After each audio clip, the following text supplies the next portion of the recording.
당신 같은 시골 할머니가 우리 집에 얹혀 살면서 하루 종일 하는 게 뭐예요? 할 줄 아는 게 하나도 없잖아요. 밥도 제대로 못 차리고 청소도 못하고 그냥 밥만 축내잖아요. 같이 있으면 시골 냄새 풍기고 투박하고 어디 데리고도 못 가고. 옥순의 얼굴이 창백해졌습니다. 뭐라고? 도대체 뭐가 불만이냐? 10년의 모욕이 한순간에 터져나왔습니다. 준호도 입을 열었습니다. 옥수는 아들이 자신의 편이라고 생각했습니다. 하지만 그건 착각이었어요. 준호는 지훈 편이었거든요. 엄마는 돈도 안 벌고 집에서 할 일도 없으면서 우리 생활에 방해만 돼요. 엄마 때문에 스트레스 받아 죽을 것 같아요. 아들의 말을 받아치고 싶었어요. 하지만 목이 막혔습니다. 며느리는 계속했죠.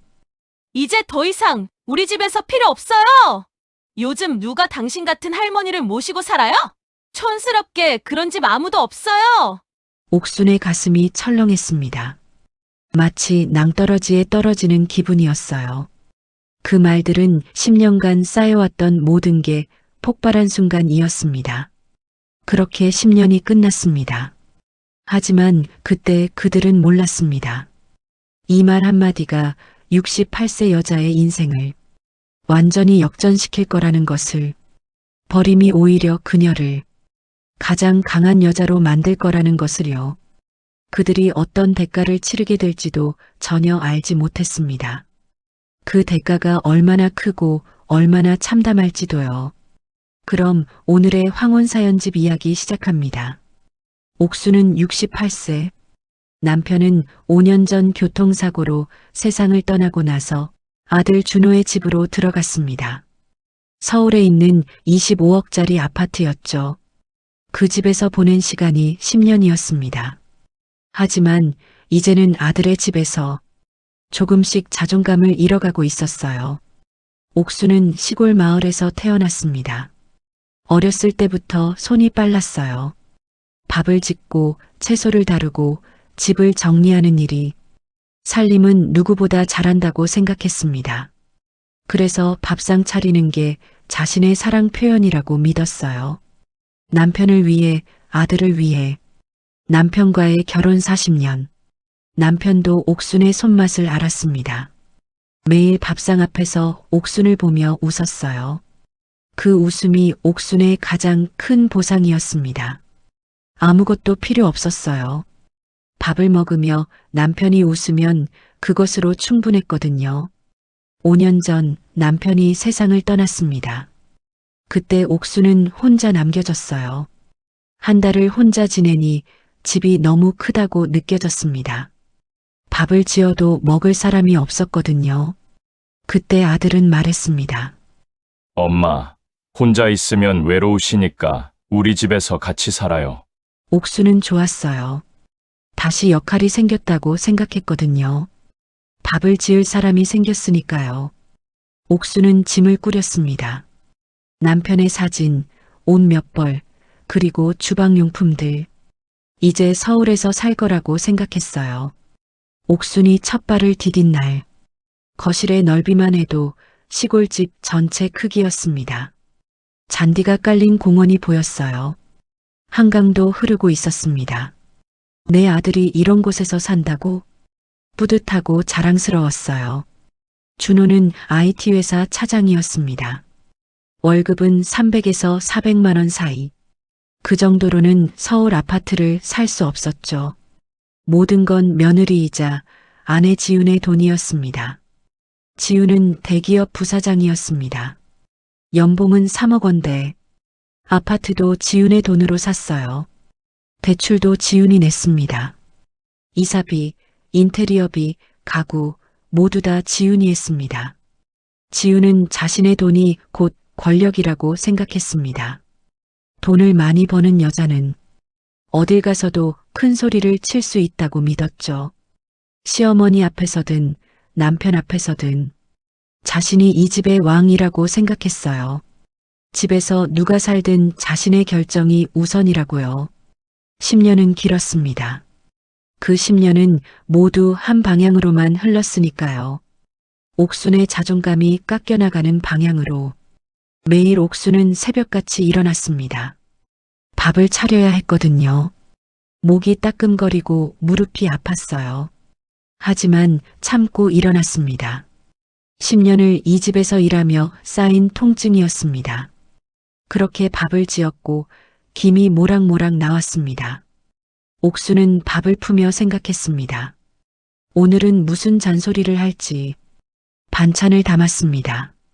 전날 만들어둔 반찬들을 데웠어요. 고등어 조림, 계절 나물, 된장찌개. 옥수는 이 일을 매일 했습니다. 밥상이 준비되니 7시가 되었습니다. 준호가 일어나는 시간이었어요. 엄마, 밥 준비 다 됐어요? 응. 지금 먹어. 옥순이 밥을 담아 밥상 앞에 놨습니다. 준호는 묵묵히 먹기 시작했어요. 특별한 말은 없었습니다. 그냥 먹고 일어나고 일을 가는 거. 8시가 되자 지훈이도 일어났습니다. 옥수는 빨리 밥을 담아 다시 차렸어요. 너도 얼른 밥 먹거라. 출근 늦겠다. 어머니! 이거 어제 먹은 반찬이에요? 응. 어제 했던 거야, 왜? 어제? 이미 상한 것 같은데 새로 한 거 없어요? 옥순의 얼굴이 굳었어요. 불과 하루도 안 된 반찬이었죠. 상하지 않았으니까 먹어. 반박하고 싶었어요. 하지만 입이 열리지 않았습니다. 지우는 한두 숟가락 떠서 먹더니 입을 헹궜어요. 마치 독을 먹은 것처럼. 어머니! 앞으로는 매일 새 것으로 준비해 주세요. 아셨어요? 그래. 옥수는 티를 내지 않으려고 했어요. 자신이 여기 있는 것만으로도 감사해야 한다고 생각했으니까요. 지우는 밥을 조금 먹다가 일어났어요. 그리곤 직장으로 출근했습니다. 바로 옥수는 설거지를 했습니다. 물소리가 나지 않도록 조심스럽게 말이죠. 9시가 되자 옥수는 청소를 시작했어요. 진공 청소기를 돌렸습니다. 거실, 주방, 침실, 욕실. 25평의 아파트를 청소하는데 1시간이 걸렸어요. 10년을 하니까 이제는 눈 감고도 할 수 있을 정도였습니다. 점심이 되자 옥수는 남아있던 밥과 반찬을 차렸죠. 이번엔 실수하지 말아야 한다고 생각했습니다. 점심을 혼자 먹을 때 옥수는 부엌 구석에 서서 밥을 먹었어요. 밥상에 앉지 않고 밥상은 준호와 지훈을 위한 것이라고 생각했거든요. 저녁이 되자 아들 준호가 돌아왔어요. 고등어 구이 냄새를 맡자마자 오늘 고등어네요. 맛있겠다. 옥수는 기분이 좋았죠. 아들이 자신을 필요로 한다고 생각했거든요. 그것만으로도 10년이 의미 있다고 느껴졌어요. 며느리 지훈도 퇴근했습니다. 부사장의 일은 바빴어요. 항상 피곤해 보였죠. 하지만 시어머니에게는 말 한마디 따뜻하지 않았습니다. 어머니, 내일 집에 손님 올 거예요. 그 전에 깔끔하게 청소 다시 해주세요. 특히 욕실이요. 그래. 알겠다. 밤 10시가 되었습니다. 옥수는 욕실을 청소하고 있었어요. 손이 부르트었습니다. 화학약품 냄새가 코를 찔렀어요. 하지만 청소를 멈추지 않았습니다. 내일 손님이 온다고 했으니까요. 청소가 끝난 후 옥수는 침대에 누웠습니다. 무릎이 아팠어요. 손가락이 욱신거렸어요. 하지만 생각은 다른 데 가 있었습니다. 아들이 오늘 내 음식을 맛있다고 했어. 그거면 충분해. 돈도 필요 없고 말도 필요 없어. 아들이 자신을 필요로 한다는 그 사실이면 충분해. 옥수는 아들이 자신을 필요로 한다고 생각했어요. 그 생각이 옥순을 이 집에 묶어두고 있었습니다. 손님이 오는 날이 다가왔습니다. 손님은 다름 아닌 딸이었죠. 준호의 여동생 세영이가 오기로 했어요. 가족이 모인다는 생각에 옥수는 즐거웠습니다. 세영이는 부산에서 남편과 함께 살고 있었습니다. 주기적으로 가족들을 보기 위해 서울에 놀러 왔죠. 옥수는 특별하게 식사 준비를 했어요. 좋은 쌀을 사다 지었거든요. 반찬도 더 정성스러웠습니다. 소고기 볶음, 달걀말이, 고등어 조림, 시금치 나물. 어머니, 밥을 이렇게 많이 해요? 지훈이는 팔짱을 낀 채 말했어요. 세영이네. 가족이 와서 많이 하고 있어. 너무 많아요.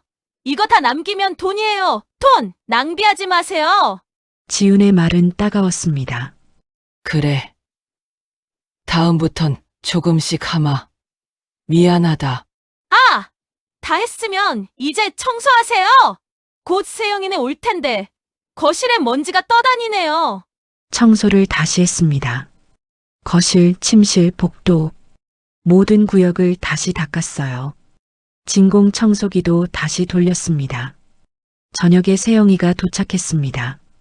준호와 지훈이 나가 맞이했어요. 옥수는 부엌에서 밥을 담고 있었습니다. 세영아, 어서 와. 준호의 목소리가 밝았습니다. 세영이도 웃고 있었어요. 오빠, 잘 지내지? 어머니는? 엄마, 부엌에 있어. 옥순이 부엌에서 나왔습니다. 앞치마를 두르고 엄마, 잘 지내셨어? 내가 너무 오랜만에 왔지? 그래. 우리 딸. 얼른 들어와. 밥 먹자. 맛있는 거 해뒀어. 그렇게 모두 인사를 나누며 웃음꽃이 피었어요. 서로 안으며 반가워했죠. 옥수는 밥상을 준비했습니다. 정성스러운 밥상이었어요. 세영이는 감탄했습니다. 엄마, 이 정도면 레스토랑 저리 가란데? 그래?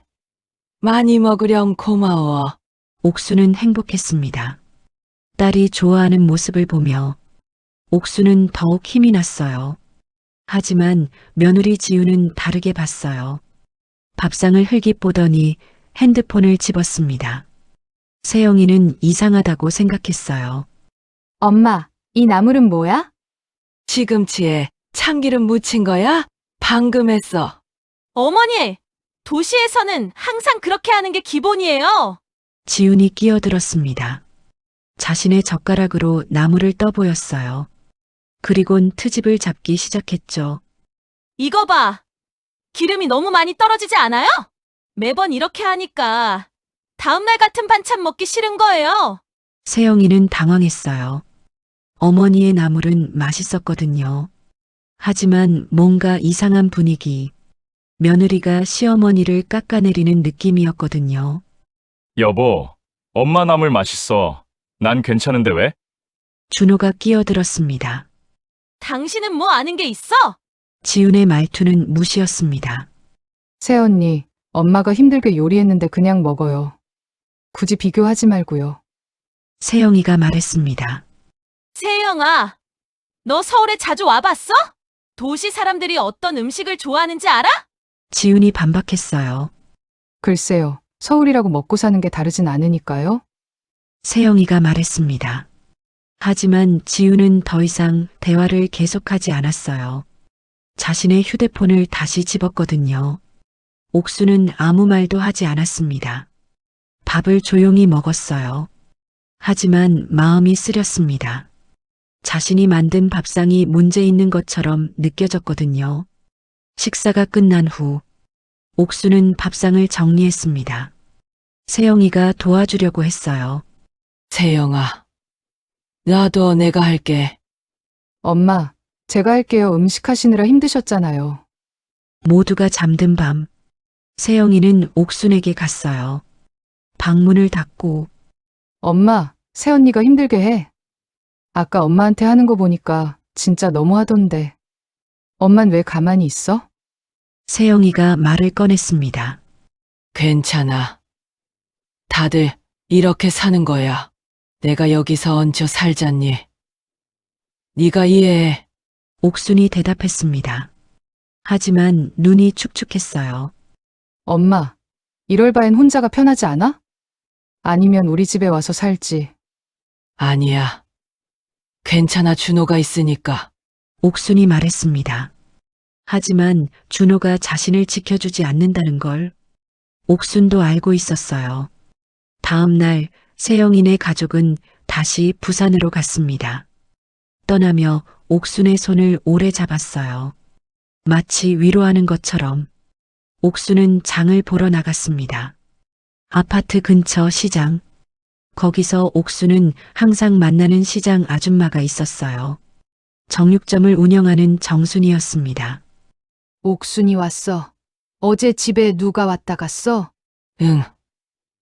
부산에서 딸이 왔다 갔어. 그런데 표정이 안 좋은데? 무슨 일 있어? 아니야. 무슨 일은 아무 일 없어. 괜찮으면 표정이 왜 그래? 며느리 때문이지? 순이의 말이 맞았어요. 그 며느리 엄청 잘 나가는 사람이라더만. 그래도 자기 시어머니를 구박하는 며느리가 어디 있대? 순이는 옥순의 편이었어요. 많은 사람들이 그랬어요. 시장에서 만나는 이웃 아줌마들. 그 여자, 자기가 돈 좀 번다고 해서 다 되는 줄 아는 거지. 하지만 돈으로 못 사는 게 있잖아. 그건 바로 인성이야. 그 말이 옥순의 마음에 닿았어요. 하지만 그것도 잠깐이었습니다. 옥순은 다시 집으로 돌아갔거든요. 거기가 자신의 집이었으니까요. 한 달 후, 옥순은 또 다른 경험을 했습니다. 지훈의 직장 동료들이 집에 온 거였어요. 일주일 전부터 지훈은 청소를 시작했습니다. 어머니, 저 소파 커버를 바꿔야겠어요. 너무 낡았잖아요. 그리고 저 화장실 타일도 너무 촌스럽네요. 아! 그리고 부엌도 다시 정리하세요. 지훈의 요구는 계속됐어요. 마치 손님을 맞이하는 호텔처럼 집을 완전히 뜯어 고쳐야 한다고 생각한 거였어요. 직장 동료들이 오던 날, 옥수는 부엌에만 있었습니다. 밥과 반찬을 준비했어요. 그런데 지훈이 나타났어요. 어머니, 거실에 절대 나오지 마세요. 부엌에만 있으세요. 계속 부엌에만 있으라고? 손님들이 불편해하실 수 있으니까요. 그 말은 옥수는 손님들 앞에 나가면 안 된다는 뜻이었어요. 마치 노비를 대하듯 옥수는 부엌에 남았습니다. 거실에서 들리는 웃음소리를 들었어요. 지훈의 목소리도 들렸습니다. 하지만 자신의 존재는 잊혀간 것 같았어요. 마치 투명 인간이 되는 것처럼 옥수는 밥을 지었지만 밥상에 나타나지 않았습니다. 청소를 했지만 사람들 앞에 서지 않았어요. 어느 날 옥수는 거울을 봤습니다. 자신의 얼굴이 어색했어요. 더 늙어 보였거든요.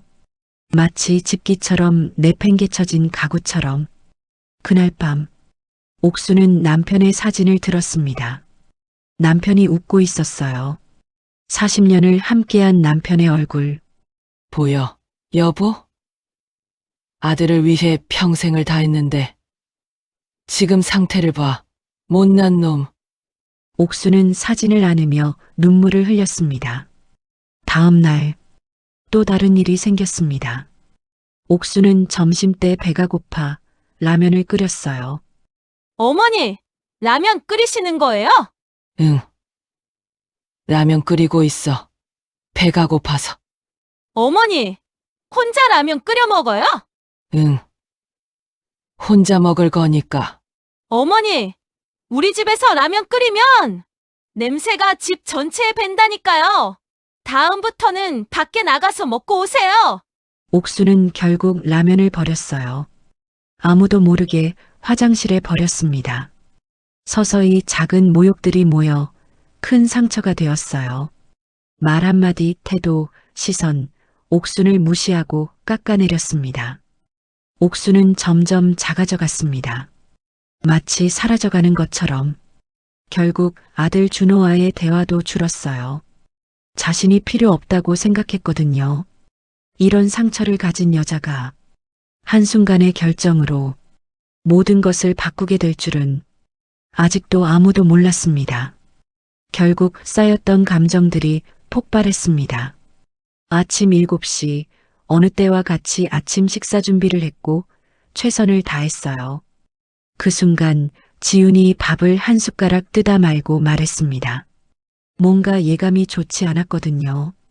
어머니, 진짜 치가 떨려요. 지훈이 갑자기 입을 열었습니다. 뭐라고? 도대체 뭐가 문제냐? 당신 같은 시골 할머니가 우리 집에 얹혀 살면서 하루 종일 하는 게 뭐예요? 그 말이 나오는 순간 옥수는 깨달았습니다. 뭔가 큰 일이 터질 날이라는 걸.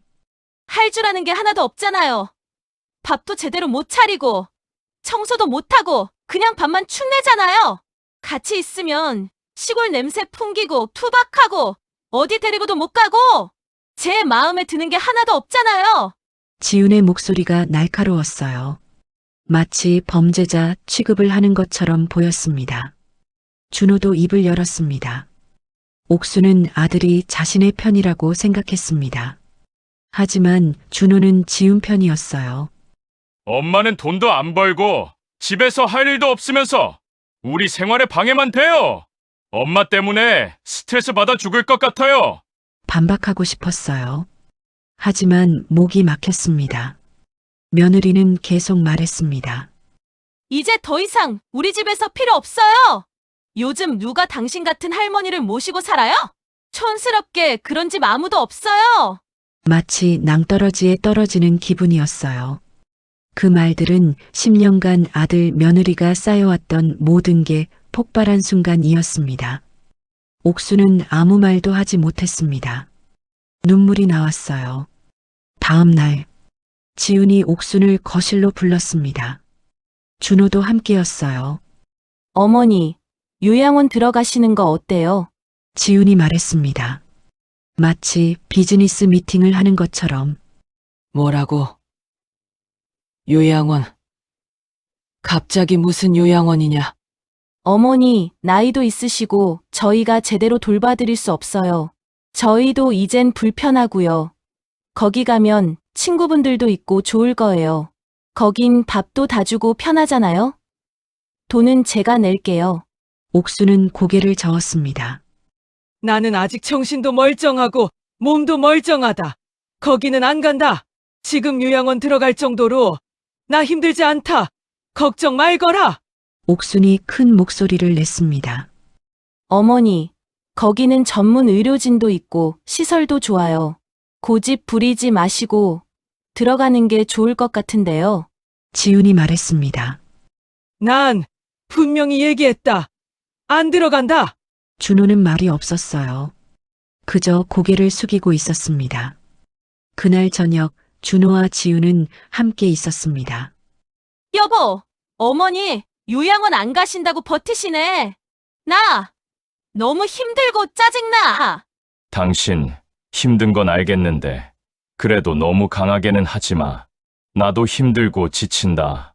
그럼 이건 어때? 지훈이는 남편에게 속삭였습니다. 뭐? 당신 진짜 미쳤어. 그건 너무하잖아. 왜? 어때? 어차피 그것 말고 좋은 방법 있어? 하지만 그건 도리에 어긋나는 거잖아. 아들과 며느리는 그날 밤 엄청난 일을 꾸미기 시작했습니다. 결국 준호는 지훈이의 생각에 설득되었고 동의했습니다. 일주일 후 지훈이 밝은 목소리로 말했습니다. 어머니, 우리 다 같이 여행 한번 다녀올까요? 생각해보니 저희 다 같이 놀러 간 지도 오래되었잖아요. 옥순의 얼굴이 밝아졌습니다. 드디어 가족이 자신을 필요로 한다고 생각했어요. 그게 마지막 기회였다는 걸 모르고 여행? 너무 좋다. 그래, 가자꾸나. 그렇게 주말이 다가왔습니다. 여행 날이었죠. 옥수는 캐리어를 싸기 시작했어요. 여행을 간다는 설렘이 느껴졌습니다. 어머니, 기대되시죠? 정말 좋은 곳이에요. 정말이니? 빨리 도착했으면 좋겠구나. 그렇게 차로 3시간을 달려가 도착한 곳은 어느 바닷가 선착장이었습니다. 옥수는 처음엔 당황했습니다. 여기는 어디니? 어머니, 여기서 배 타고 들어가야 해요. 이번 여행지는 섬 여행이에요. 정말 경치는 아름다운 곳이니까 걱정 마세요. 그렇게 모두 배에 승선하여 섬으로 떠났습니다. 바다도 보고 파도도 구경하며 들뜬 마음으로 출발했습니다. 그렇게 달려 어느새 목적지에 도착했죠. 굉장히 작은 섬이었습니다. 갈매기 소리가 많이 들렸어요. 어머니, 저희 짐 챙겨서 나갈 테니까 먼저 나가 계세요. 옥수는 오랜만에 바깥 공기에 취해 기분이 좋았습니다. 그렇게 혼자 배에서 내리고 주변을 걸으며 구경했죠. 그때였습니다. 갑자기 백고동 소리가 들리며 배가 다시 출발하려고 했어요. 순간 아들과 며느리가 생각이 났습니다. 급하게 옥수는 항구로 뛰어갔습니다. 지훈이 옥순에게 소리치고 있었죠. 어머니, 저희는 이제 결정했어요. 거기에서 이제 어머니 평생 혼자 사시는 거예요. 옥순이 돌아봤습니다. 뭐라고? 안 돼! 옥순의 두 눈이 커졌습니다. 저희는 저희끼리 살 거니까 어머니 혼자 거기서 사세요. 지훈의 목소리는 정확하게 들렸어요. 준호의 모습은 고개를 들지 못했습니다. 눈물이 흐르고 있었어요. 하지만 움직이지 않았어요. 옥수는 무릎을 꿇고 싶었지만 참았습니다. 아직도 며느리와 아들이 자신의 결정을 바꿀 줄 알았거든요. 배의 엔진음이 울렸습니다. 준호야, 지훈아, 이렇게 가버리면 어떻게 하니? 옥순이 외쳤어요. 하지만 배는 멀어져만 갔습니다. 항구에 혼자 남겨진 옥순. 가방을 들었던 손이 떨렸습니다. 호흡도 가빠졌죠. 아무도 없는 항구, 아무도 없는 섬. 68세의 노인 한 명만 남겨졌어요. 옥수는 무릎을 꿇었습니다. 비명을 질렀어요. 돌아오는 건 비명의 메아리만 울렸죠. 옥순의 눈에는 눈물이 계속 흐르고 있었습니다. 옥수는 챙겨온 가방을 들었습니다. 그 안에는 옷 몇 벌과 남편의 사진만 들어 있었습니다. 아무도 없는 섬. 옥수는 무릎을 꿇은 채로 배가 가는 방향만 바라봤죠. 배는 점점 멀어졌어요. 옥순의 외침도 파도 소리에 묻혀갔습니다. 그렇게 10년이 끝났습니다. 마지막 순간은 버림이었어요. 준호와 지우는 다시 육지에 도착했습니다. 차 안에서 아무 말도 하지 않았죠. 앞만 보고 있었어요. 준호의 눈물이 계속 흘렀습니다. 하지만 돌아가지 않았습니다. 그들은 몰랐습니다. 어머니를 외딴 섬에 버린 68세 여자의 인생을, 이 선택이 자신들에게 어떤 대가를 가져올지를. 해가 진 저녁에도 여전히 옥수는 무릎을 꿇고 있었습니다. 40년을 아들을 위해 산 여자, 10년을 아들의 집에서 일한 여자, 너무나도 비참했습니다. 이제 옥수는 완전히 혼자가 되었죠. 옥수는 그곳으로 발길을 향했어요. 항구 옆 작은 펜션, 작은 목재 건물이었어요. 간판에는 파도 펜션이라고 적혀 있었습니다. 펜션 주인 상구는 50대처럼 보였죠. 상구가 말했습니다. 할머니, 어떻게 혼자 오셨어요?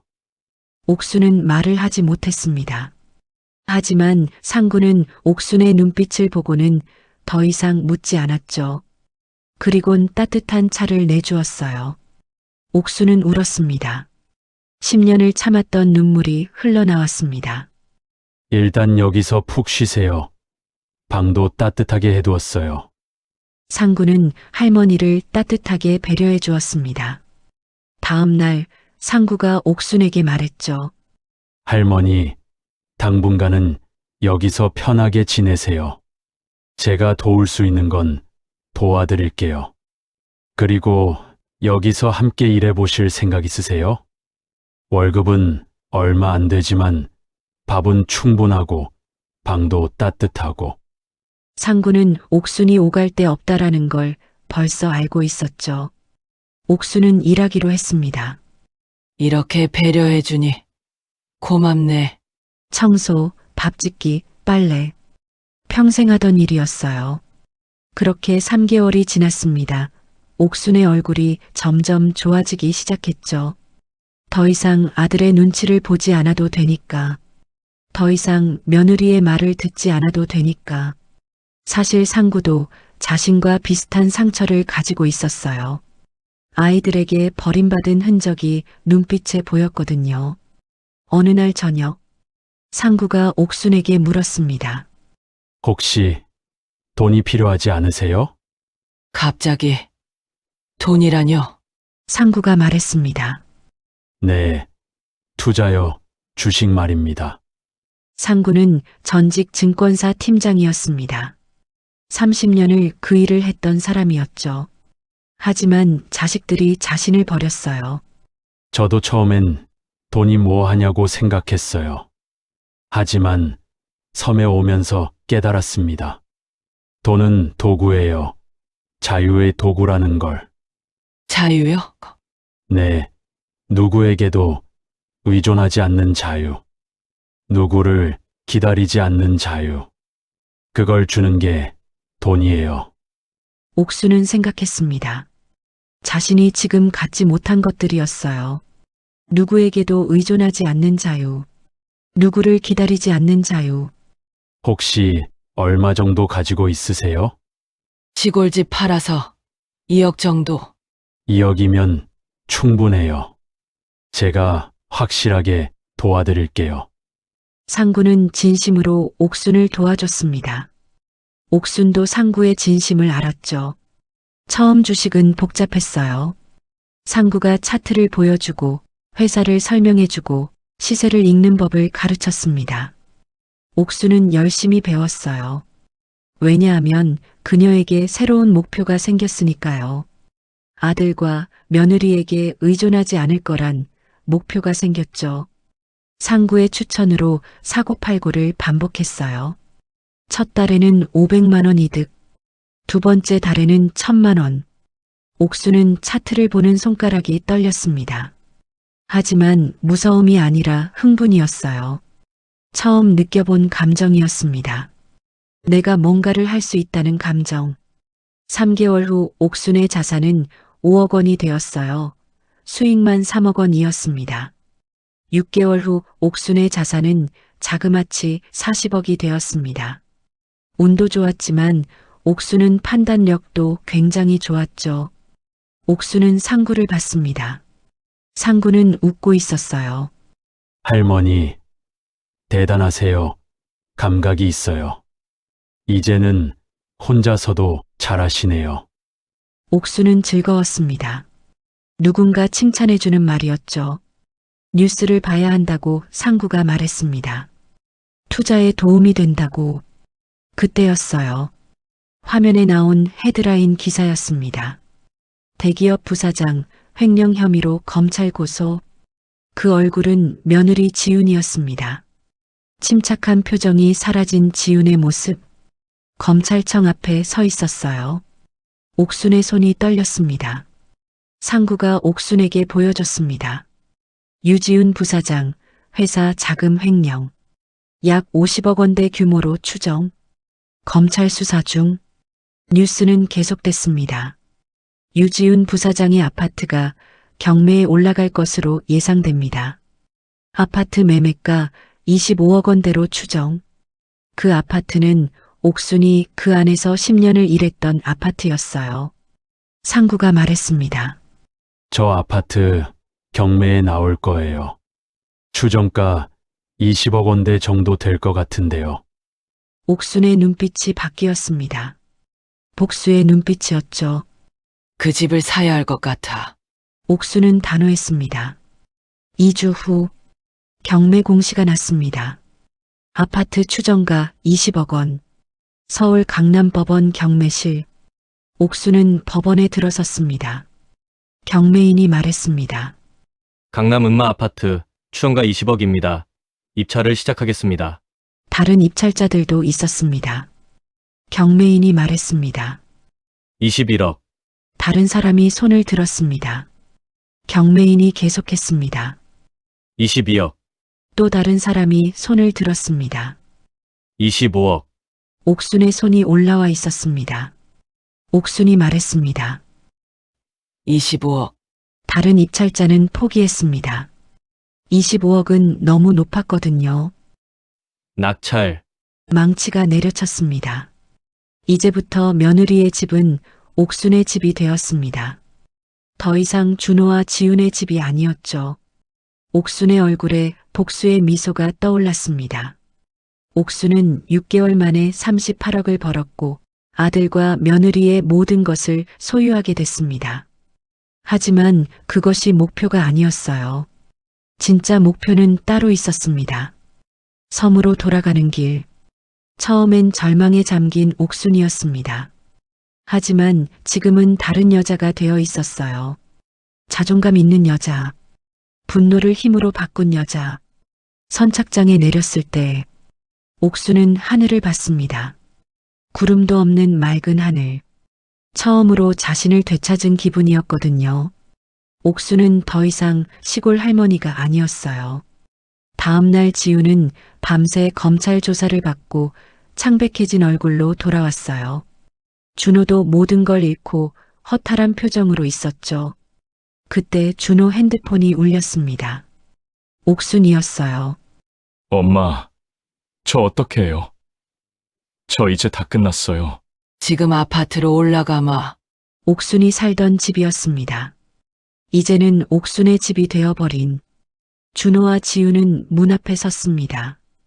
무언가 두려운 일이 일어날 예감이 들었거든요. 문이 열리고 이제는 자신감이 가득 찬 표정으로 옥수는 집으로 들어갔습니다. 옥수는 거실 소파에 앉았습니다. 그들은 들어선 채 서 있었어요. 준호가 먼저 입을 열었습니다. 엄마, 정말 미안해요. 저희가 잘못했습니다. 준호의 목이 메었습니다. 눈물이 흐르고 있었어요. 지훈도 무릎을 꿇었습니다. 어머니, 제발 용서해 주세요. 저희가 잘못했어요. 옥순이 천천히 말했습니다. 너희가 날 버린 그날을 기억해? 내가 그날 뭘 느꼈는지 알아? 너희는 내가 필요 없다고 했어. 나에게 시골 냄새 난다고 했고 투박하고 누가 날 원하냐고 했어. 지훈이 말했습니다. 어머니, 그렇게 말한 건 잘못했어요. 저희 살려주세요. 이제 와서 용서를 구한다고? 너희는 나를 그렇게 매몰차게 버렸잖아. 내 10년 인생을 이 집에서 버렸어. 옥순이 계속했습니다. 모든 걸 잃고 나니 이제 나를 찾는다고? 너희들의 집, 돈, 직장 다 잃고 난 뒤에 우는 거니? 너희가 버린 건 어머니야. 가장 가깝고 가족인 나를.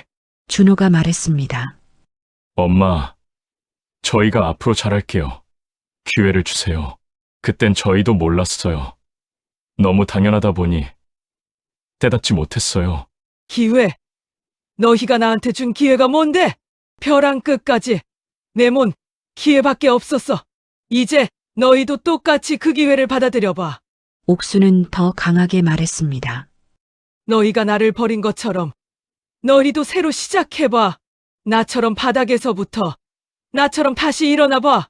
옥수는 아들과 며느리를 용서하지 않았습니다. 그들의 눈물도 무릎도 사과도 받아주지 않았죠. 왜냐하면 상처의 시간은 길었고 치유하기엔 너무 늦었기 때문이에요. 옥수는 관계를 정리하려고 했습니다. 이제 나가. 내 집이야. 당장 둘 다 이 집에서 나가. 엄마, 저를 이렇게 버리시는 건가요? 못 들었어? 나가라니까. 더 이상 얘기하고 싶지 않으니까. 얼른 나가. 그렇게 아들과 며느리는 집을 나갔어요. 다시는 돌아오지 않을 것 같은 표정으로. 그리고 거실 소파에 앉았어요. 창밖으로 서울의 밤하늘이 보였습니다. 하지만 옥수는 서러워하지 않았어요. 옥수는 처음으로 자유라는 느낌을 알았습니다. 1년이 지났습니다. 아파트는 옥순의 손에 완전히 재단장됐어요. 꾸준히 투자를 해서 자산은 50억 원을 넘었습니다. 계속 늘어나고 있었죠. 주식 투자로요. 며느리 지우는 결국 횡령죄로 재판을 받았습니다.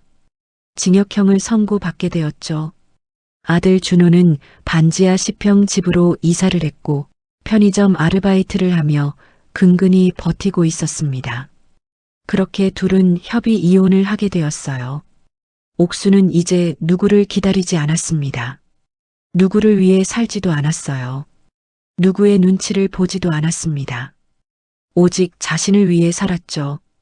준호는 집도, 돈도, 사회적 지위도 잃었죠. 하지만 그보다 더 큰 것을 잃었어요. 바로 어머니였습니다. 자신들이 가장 소중해야 할 사람을. 준호는 편의점에서 밤새도록 일을 하며 아침해를 봤습니다. 옥수는 매일 아침 햇빛 가득한 거실에서 커피를 마셨습니다. 혼자였지만 외롭지 않았어요. 왜냐하면 그녀는 자유로웠으니까요. 누구를 기다리지 않아도 되는 자유. 누구를 위해 살지 않아도 되는 자유. 누구의 눈치를 보지 않아도 되는 자유. 옥수는 10년을 아들과 며느리를 선택하며 살았어요. 하지만 그들은 옥순을 선택하지 않았죠. 그리고 마침내 이해했습니다. 내가 해야 할 일은 그들을 변화시키는 것이 아니라 나 자신을 지키는 것이다라는 것을요. 버림은 끝이 아닙니다. 버림은 당신이 누구인지를 깨닫게 하는 시작입니다. 68세 옥수는 버림받은 시어머니가 아닙니다. 스스로를 이겨낸 한 여자입니다. 가족이 함께 밥상을 하는 것도 사랑이지만 자기 가치를 지키며 각자의 길을 가는 것이 진정한 사랑입니다. 옥수는 더 이상 누구도 필요로 하지 않았습니다. 그저 자신의 자리에서 자신의 선택으로 자신의 삶을 살았습니다. 오늘의 황혼사연집 이야기는 여기까지입니다. 영상을 재밌게 보셨다면 구독과 좋아요, 댓글은 저에게 큰 힘이 됩니다. 다음에 더 재밌는 영상으로 돌아오겠습니다.